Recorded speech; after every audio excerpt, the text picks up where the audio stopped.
ኢትዮጵያ ውስጥ በየትኛውም ዘርፍ ላሉ መንግስት ተቋማት ብቻ ሳይሆን ለፕራይቬቱም ጭምር ትልቅ መሰረት እና የኢትዮጵያ ወደፊት ተስፋ የሚሆን ስራ ነው ያየነው። ጅምር ነው፣ በጣም እያደገ መሄድ ነው። ግን በሚደንቅ ሁኔታ በአጭር ጊዜ እዚህ ደርሰናል። እንግዲህ ክቡር ጠቅላይ ሚኒስትራችን ኤአይ ኢንስቲትዩት እንዲቋቋም ኢትዮጵያ በኤአይ ላይ እንድታተኩር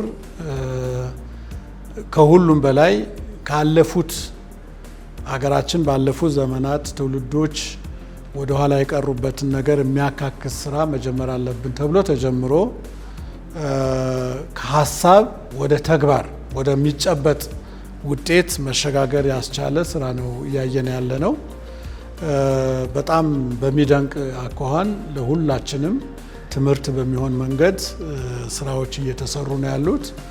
ለእኛ ለኢንተለጀንስ ተቋምም በጣም ትልቅ አቅም የሆኑን ስራዎች እዚህ አይተናል። በተለይ በቴክኖሎጂ ዘርፉ በሁሉም ስራዎቻችን ቴክኖሎጂን ኢንቲግሬት ማድረግ እንዳለብን፣ ኤአይን ኢንቲግሬት ማድረግ እንዳለብን የሚያስገነዝቡን ነገሮች አግኝተናል። በአጠቃላይ ግን ኩራት የሚሆነን በጣም ትልቅ ኢትዮጵያ ትልቅ አገር ናት።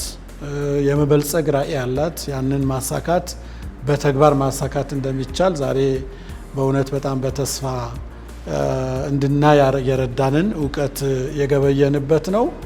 በአንድ በኩል ተቋም መገንባት አለ። ይሄ ተቋም እንግዲህ በ6 ወር ጊዜ ውስጥ በዚህ መንገድ የኢትዮጵያን ሴንተር ኦፍ ኤክሰለንስ መሆን የሚችል ስማርት የሆነ ኦፊስ ምን ማለት እንደሆነ የሚያሳየን ነገር ተሰርቷል። ሁሉ ነገሩ ምንማርበት ነው፣ ሌሰን ምንወስድበት ነው።